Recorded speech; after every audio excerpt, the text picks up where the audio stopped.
Hello, welcome to Fiberchats. My name is Irina. If you're new to my channel, welcome. Love to have you here. And if you're a returning viewer, love having you here even more. Today, my guest is Janette Budge from Shetland. Hi, Janette. Hi. We have beautiful view behind you. Is that Oh, thank you. you're very blessed with the beautiful view out of the window? Yes. Well, I sort of moved my angle so that you could get a little bit of the view. I'm lucky to live so near to the sea. Right. But I guess that, in Shetland, most people live, with at least a sea view because we're only the furthest you can get from the sea is 3 miles. Right. It's interesting. I was interviewing recently Andy Ross from Shetland Tweed Company, and I asked him. So he's moving to New Zealand soon, and I asked him, what will you miss the most about Shetland? And the first thing he said, the sea, like the view of the sea from the window, and like the air and the fresh air and the feel of Shetland. So I guess Yeah, it's like it, it's it very is very important, different. right? Yeah, because when I've been on holiday sometimes and there've been a lot of trees, then it feels very closed in because here we have such open views and it really gives you, I think it also gives you space to think. It Right. helps your mind to open up. Well, let's talk about the Shetland's tradition and knitting. So to me, this is like one of the most fascinating things about Shetland that, I mean, it's taught in schools, in elementary schools, and I know that now they don't teach as much, but like when you were growing up there, it was part of the curriculum, right? Do you and then of course everybody needs, like, this is one of the few places where like all the grandmas knitted and the aunts and cousins and everybody, and there's still this culture alive. How, like, from your memories of your childhood to now, how do you think it's changing, and how does the Shetland Wool Week influences those changes as well? Well, I think that when I was growing up, then it really was like everyone was knitting. And a lot of my mother's generation in the 1970s were knitting to sell. So they were, looking after the children in the home, and they were knitting in the evenings when they had the chance. Often the husbands had another job, they were doing something else. My dad had a truck business, for instance. So it wasn't about putting food on the table, but it was for the extra things, but it was, we got nothing in schools, and I learned from about the age of 6. It was my mother who taught me. And then from about the age of 8, then I had lessons at school. And my knitting teacher was a lady called Zena Thompson. Mhm. And she has a few patterns in the Legacy of Lace book. But she also was a proficient knitter both in Fair Isle and in lace. And she often entered things in the Royal Highland Show in Edinburgh Mhm. and would win prizes, first prizes with that. So I really felt, looking back, I just feel so grateful that I had such a fantastic teacher. Nothing was ever any trouble to her, as far as knitting went. And she was always someone who was, egging you on to do a bit more. She would ask you to, knit a little at home, you see, between the classes. And I would do a bit, but it never seemed to be enough for her. But I think that was a good thing almost, because then you were always trying to knit that bit more. Right. And my mother was knitting at home in the evenings. Her main thing at that time was that she was knitting the yokes for cardigans like these. So Mhm. someone else was making the bodies on the machine, and my mother was grafting on the cuffs and the necks as well. Those were both made in the machine, and she would knit the yokes. So we worked out that over the course of about 6 years, that when she was, making them to sell for, most of the time, she'd made about 600 yokes. Oh my God. So she was making between 2 and 5 in a fortnight. And so, I was surrounded by all that knitting and colour, and she would always choose her colours during daylight. We'd always go to the window, and never in the evening. Sometimes I do try it in the evening, and I have to rip it back the next day. It doesn't always work. It doesn't work out very well. I should listen to my mother. Mom knows best. Yeah. So when you pick colors, do you treat it almost like a painting, like you're trying to blend the colors? So do you have like some system of how you pick the colors? I mean, usually I start with who it is that I'm knitting for. So, because quite often I'll knit gifts for the family, for Christmas and birthdays, and, things for myself. And so I start with that, as in what, because often people are, certain colors suit them. So for me, then it would be, rich colors, jewel colors. For other people in the family, it may be blues and, lilacs, something like that. And so I guess that's where I start, is what colors might suit the person that I'm knitting for. And then, you'd start with the main color usually, and then work from there. It's easier if the main color is, I think, either, a very dark shade in the range or a light shade, because then you have more contrast to work with.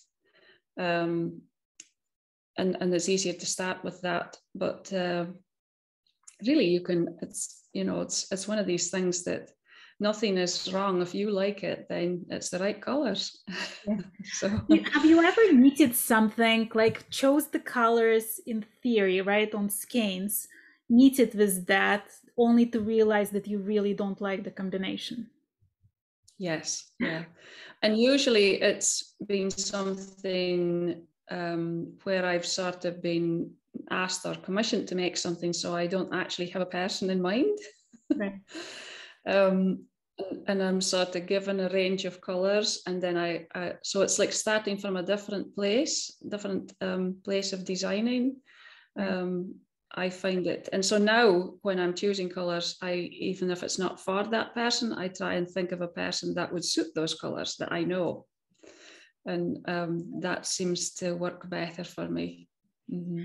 So when your mom was knitting those yokes for the sweaters, for the jumpers, was that always the same design, or did she have like freedom of designs?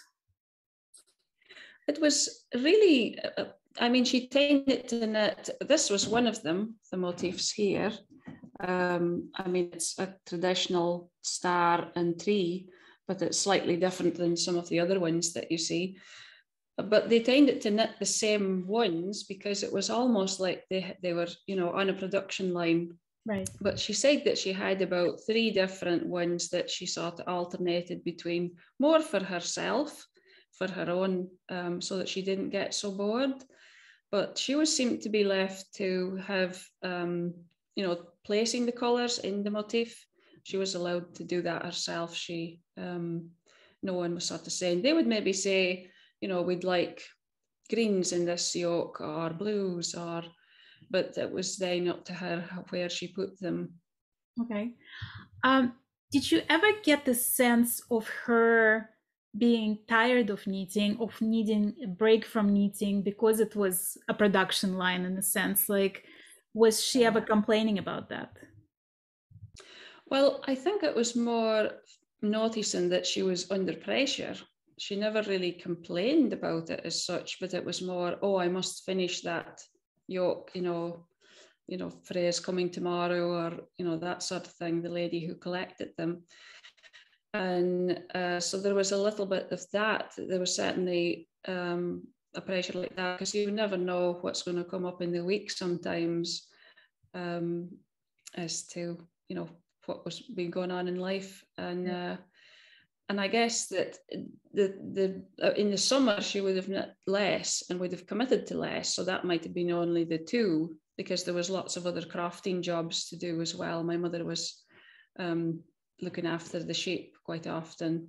My dad would have been around on the weekends, but she was doing a lot of stuff during the week. And in the winter then, we've got longer nights and more time for knitting. Right. Mm-hmm. Do you ever get under pressure as well? Like, does knitting make you stress? Well, only if I have a deadline. I mean, generally, when I'm doing the physical knitting, then I really enjoy it, and it's sort of a very calm place for me. Sometimes if things are not going quite to plan, you're trying to either, when I'm designing and I know what I want, but I don't really have a picture of it, if that makes sense. Right. So I'm working on some socks just now. And, it's the heel, like what heel am I going to choose for this? And I want the heel to be not too bulky, not too difficult to knit. There's all these sort of factors. But I think last night I've sort of sussed it out and what I'm going to do. So, but for a while it's like a sort of maybe an artist struggle, if you know what I mean. Right. I saw one of your stories recently when your family was shearing sheep and you were helping out, and your mom was helping out also. Yeah. Is that like always a family affair? And like what role does it play in your life to be able to go there to actually touch the sheep and to like feel the fleece and all that stuff?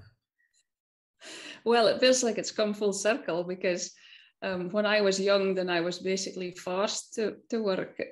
It wasn't a job that I enjoyed, was because these sheep were smelly and, there's such a smell of lanolin and on a warm day and things like that. And at that time, when I was at, early teens, then I didn't want to be there.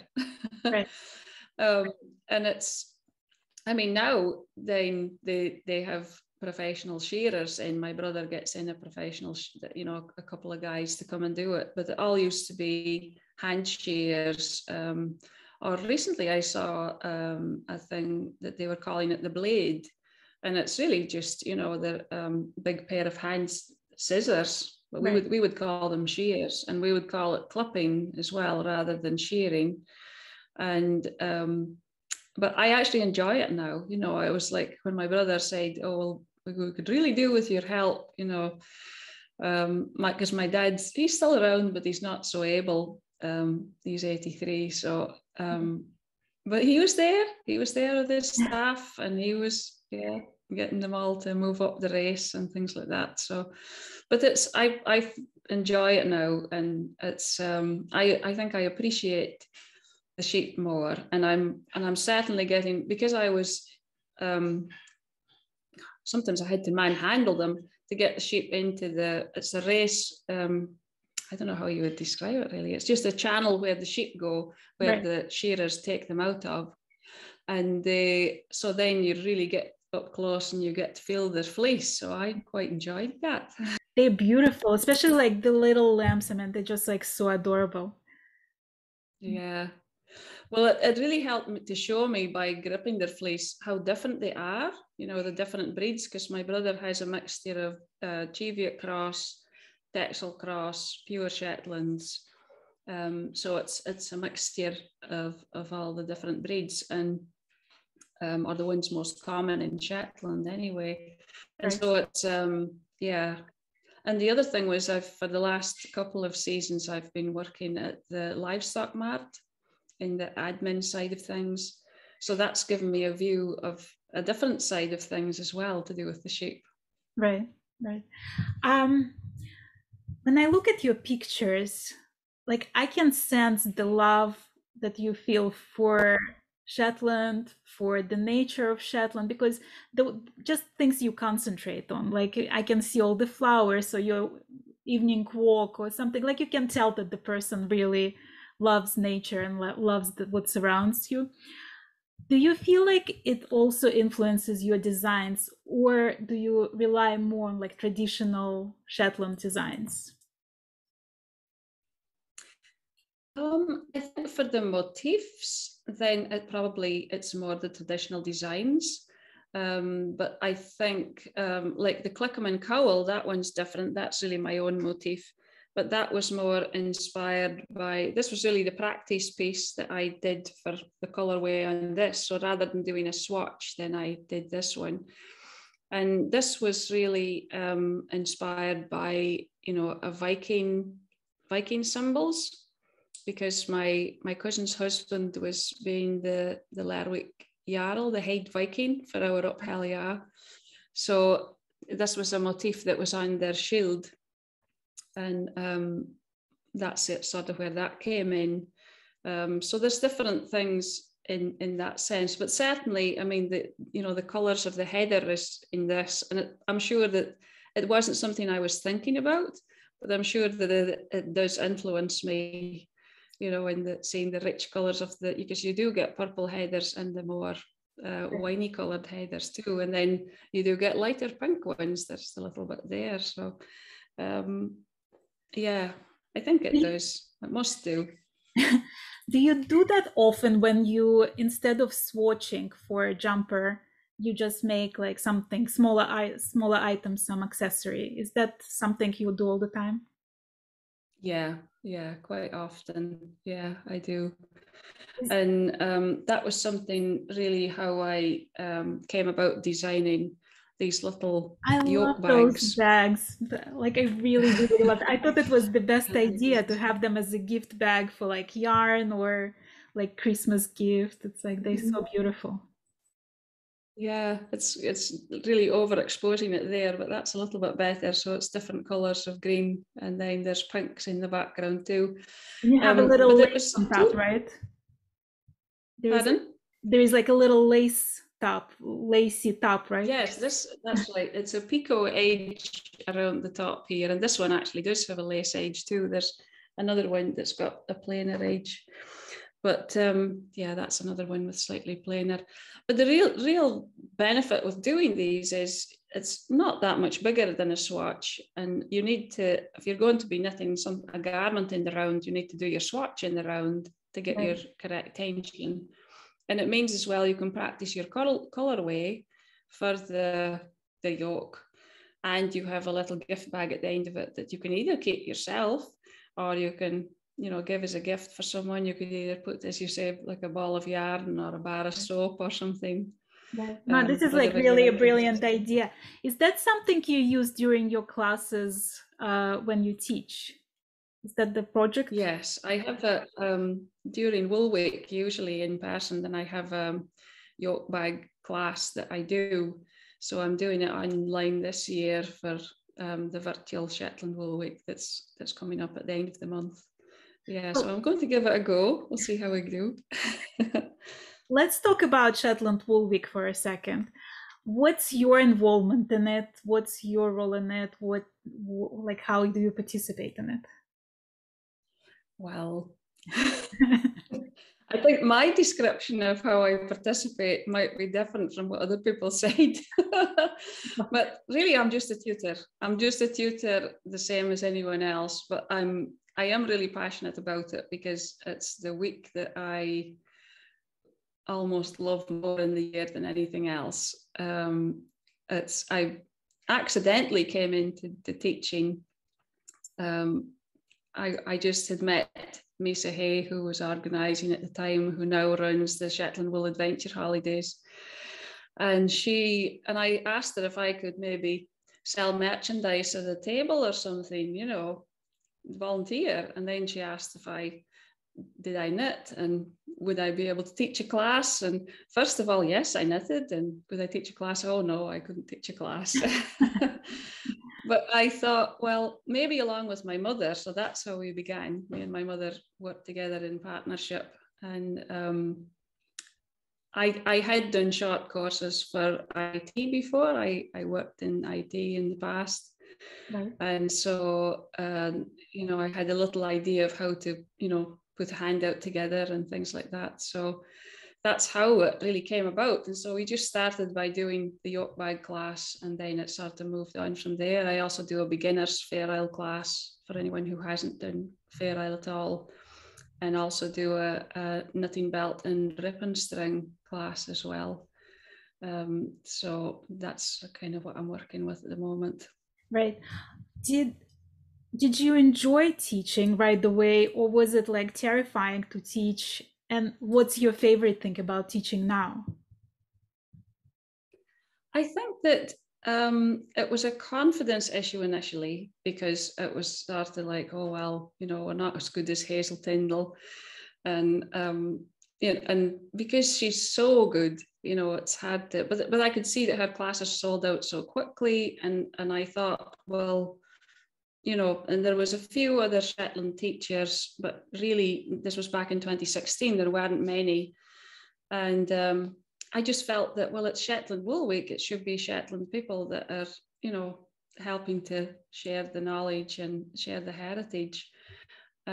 So I guess, but because me and my mother was doing it together, then it wasn't too scary. And I could always ask her if there was anything, knitting wise that we weren't sure about. But I think the other thing that I've realized with teaching is that there's lots of things that we don't know about, but the one thing that we sort of do know about is Fair Isle knitting, as in we don't know about cable knitting, we don't know much about lace knitting, although I have done a little bit of that. But it's, you just need to know what you know. Right. It's interesting because I was interviewing Kaiti from Yarn Whisper. He's a yarn dyer from UK, and he used to be a teacher. And he said one thing that like I found very interesting. He said, we don't have to be an expert in everything. We just have to be an expert in particular thing that we teach at particular time to particular people.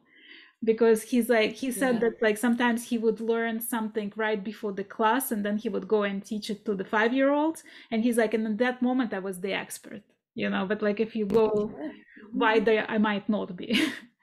So I guess it's the same idea. That's right. Mm-hmm. And that's the thing, is that there's many knitters in Shetland, Fair Isle knitters, that are probably so much better at me, faster knitters and all that. But I think that it's just that I enjoy the teaching side of it. I really enjoy meeting other people. I get a buzz from seeing what they make, that they come into class, and if I'm doing a yoke bag class in person, then I'll have over 100 colours for people to choose from. And it's helping them to put those colours together and create something that they're happy with. And or if they're not happy that day, they know how to change it and make it better for the next time. And I love that, being able to share that knowledge and just share a little bit of the Shetland heritage, the background, the history of why Shetland has so many knitters, and now and in the past. Right. Does it ever surprise you when people come to Shetland Wool Week to feel that enthusiasm and that love for Shetland and love for Fair Isle from complete strangers, from complete outsiders who like haven't been brought up in Shetland, haven't lived with that culture? Is that surprising to you? Yes, especially in the beginning, and I didn't realize, how big Shetland was in the knitting world until, I don't know, maybe even 2018, when I went to the Edinburgh Yarn Festival, and I was, meeting people as you do, and say I was from Shetland, and getting ready to say where Shetland was in the North Sea. And then I didn't have to explain it. They all knew where Shetland was, and they'd either been here or it was on their bucket list. And I was like, wow, this is amazing. And in a way, I was bamboozled by it, because it's like, well, we're just here knitting. It's not, we're not, it's no, like Shetlanders don't feel that they're special. No. And I think part of that is because of this thing, especially in my mum's generation, that everyone was knitting. Even if the women had another job, that they were going out to work, that they would have been knitting for their family at the weekends, in the evenings.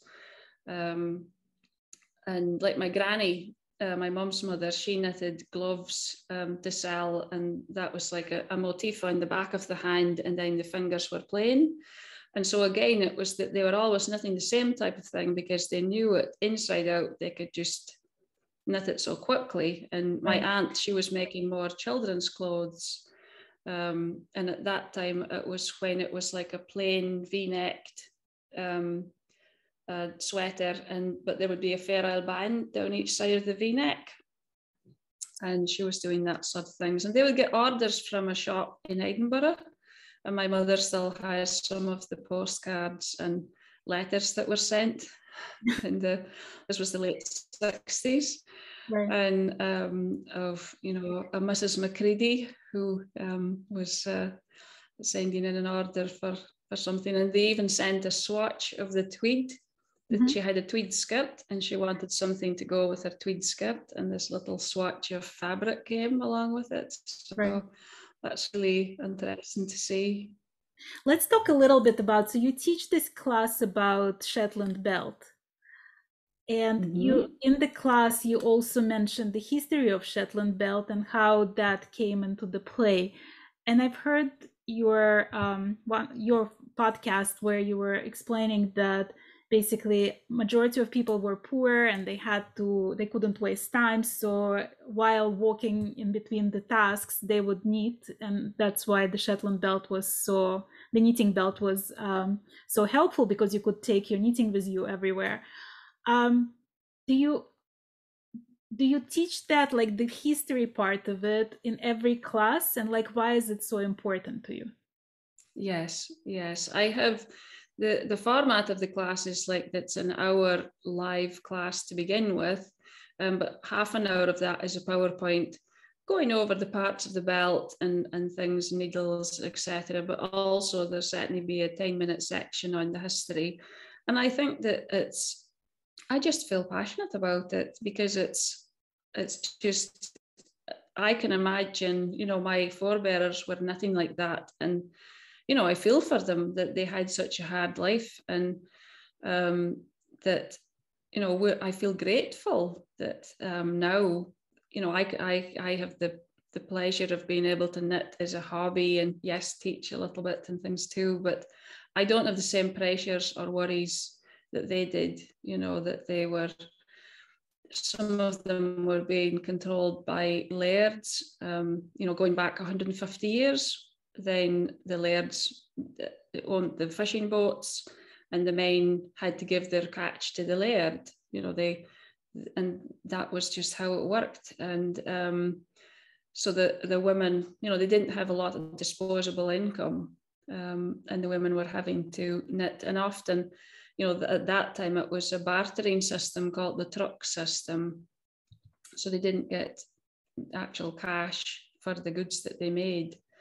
And they were having to, you know, knit so much. And that's why as well, young girls were taught at such a young age that they were never allowed to sit hand idle, was a big phrase that was used.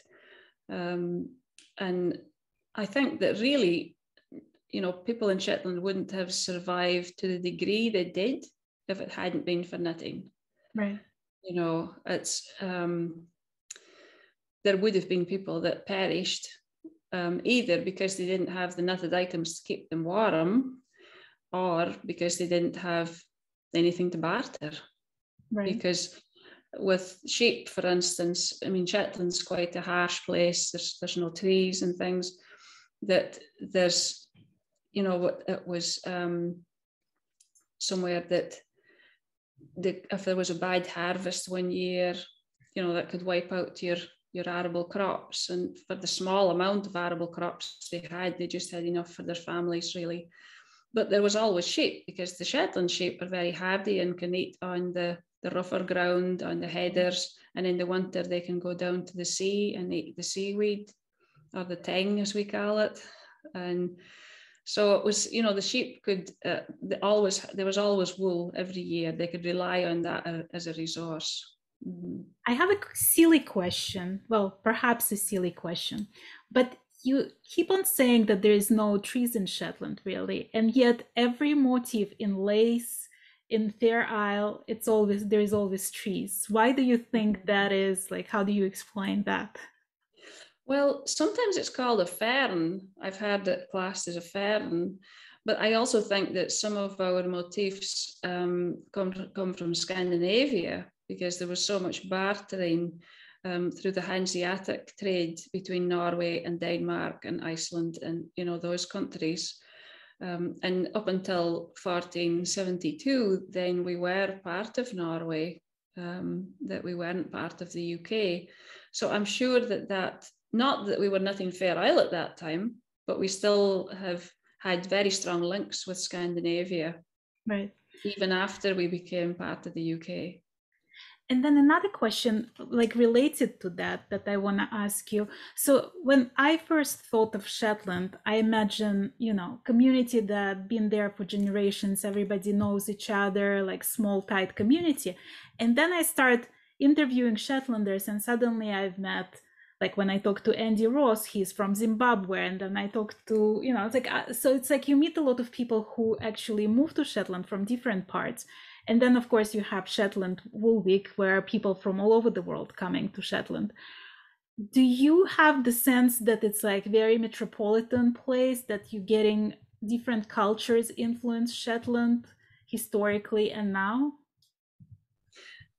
Yes, for sure. And I mean, Shetland's always been a stop-off point for, you know, you know, the Vikings, you know, they stopped here on their way to the North America and Greenland, if you go back that far. But also, I mean, we're just such a good spot in the North Sea for trading with all sorts of, you know, countries. And I think now then maybe it's something about a wilderness. I think that Shetland has quite a wild feel with it. And maybe because there's not many trees, then, you know, there's nothing to stop the wind. So when it's a windy day, then it just blows right through. And we get a lot of, you know, rough seas and things like that. And yeah, so Do you think I don't know if I would call it metropolitan. We certainly do get, and you know, people are welcomed into living in the community, especially if they're willing to, you know, join in and be part of community groups and, you know, that sort of thing. The local community halls are somewhere that there's so much going on usually, and it can be anything from concerts to toddler parties. And we did have some, you said about my involvement with Wool Week. The last Wool Week, then I organised a few events in our local hall and got the hall committee involved in doing lunches, and we did a meal one evening, and showed a black and white film from the 1930s of Shetland. And so it was I really enjoyed doing that too. Do you think Shetland Wool Week changed anything in Shetland for the better or for worse?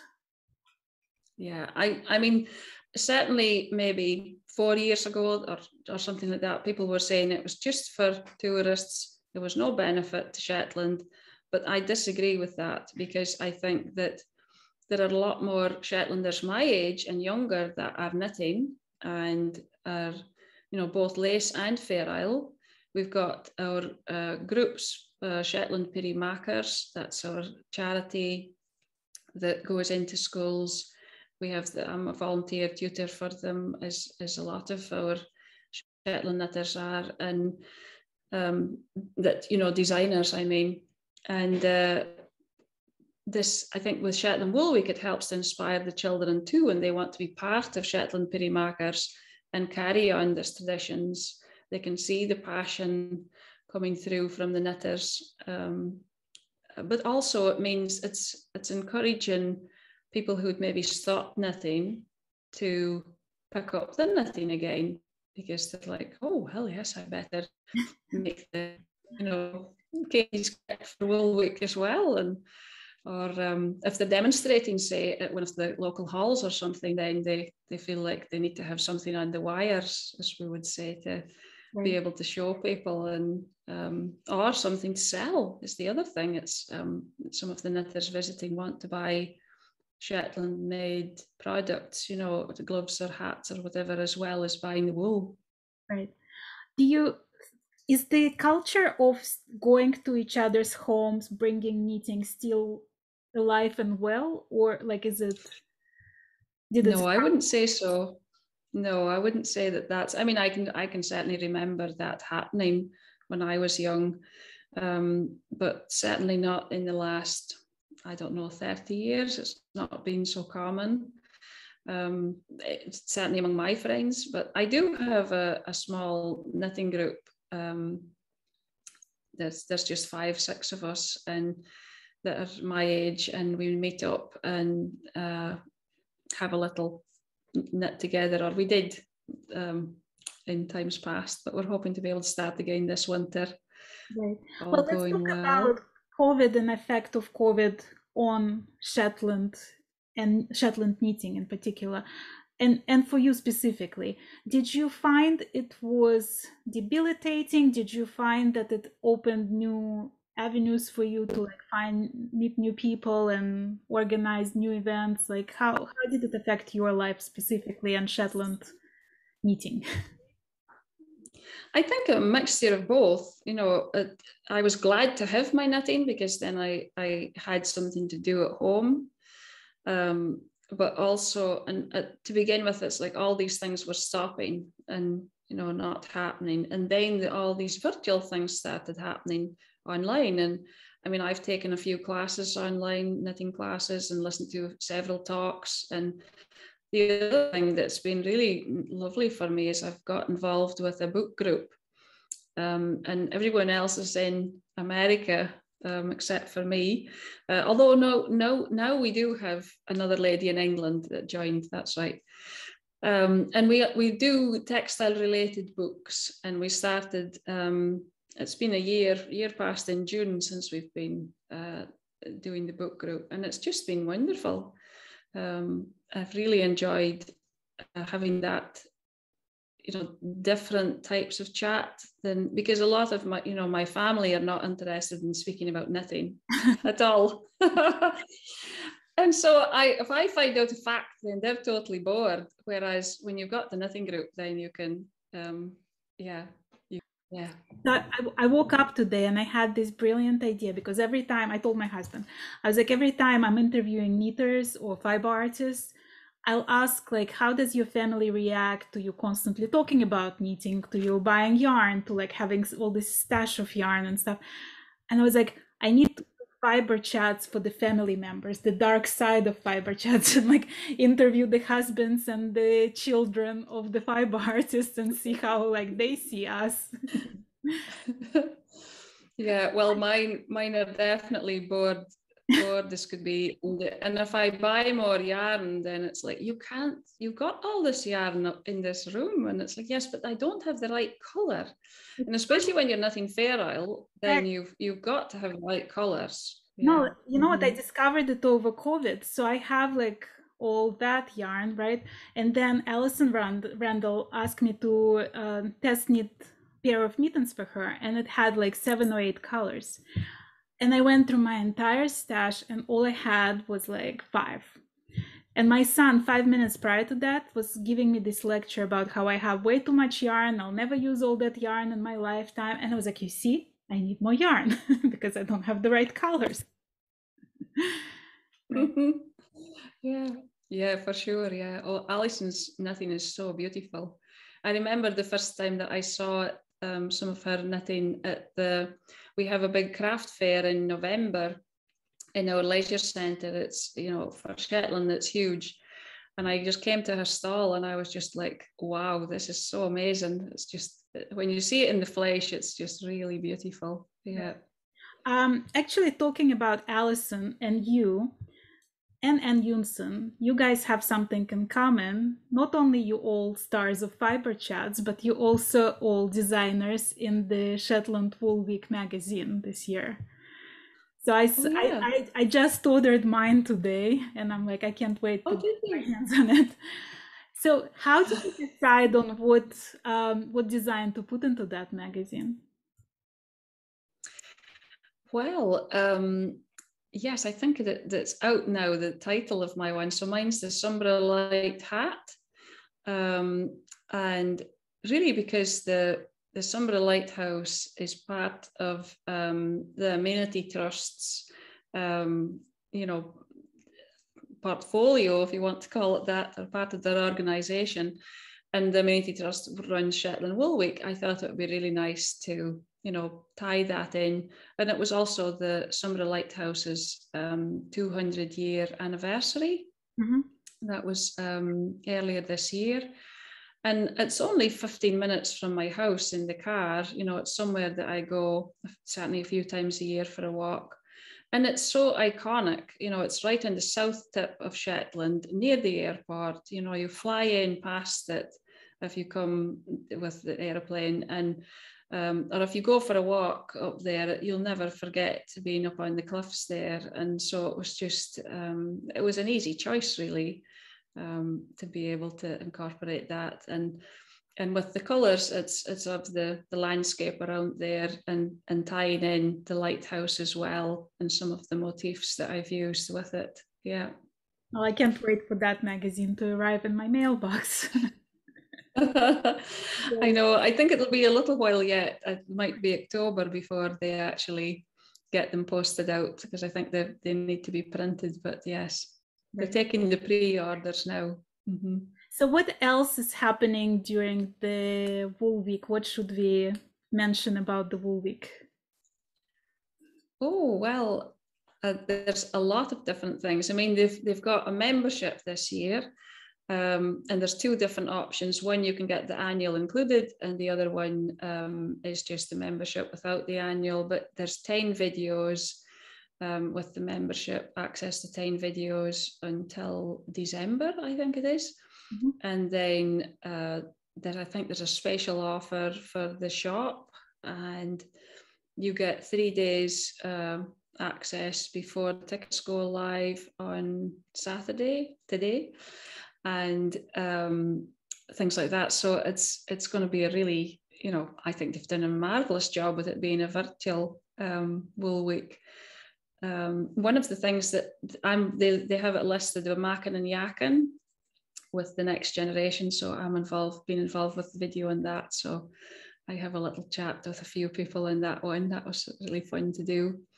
A few other things that I'm doing besides the knitting belt class and the yoke bag one is I'm doing a conversation with Rachel Challoner from Fair Isle. She's Barkland Croft on social media, and she's a friend of mine, and I just thought it would be really nice. I had a visit in Fair Isle for the first time in June, and I absolutely loved it, and thought it would be a nice chance that people could ask us some questions, either about my visit or, what it's like for her in Fair Isle, or if they have Fair Isle knitting questions, because me and her both knit Fair Isle. She does the machine knitting more so, but she does hand knitting too. So, and then another conversation I'm doing is with Shetland Flock Book members, Addie and Margaret Doole. Mm-hmm. And they're in the Shetland community. They're really well known for having very fine Shetland fleece in different colours.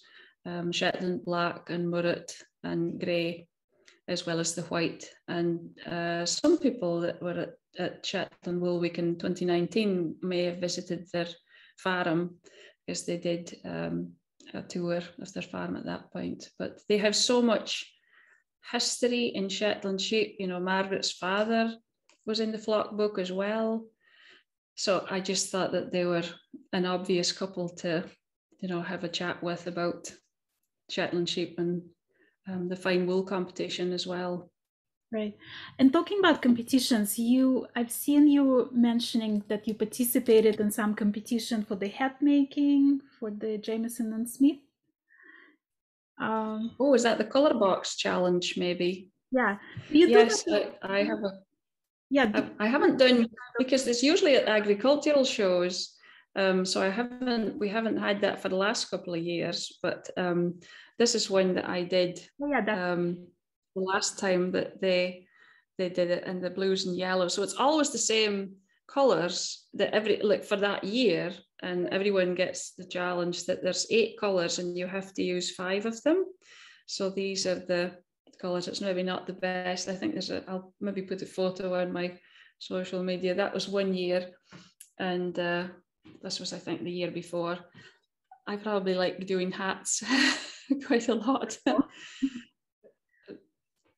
People are always needing hats because they always lose them.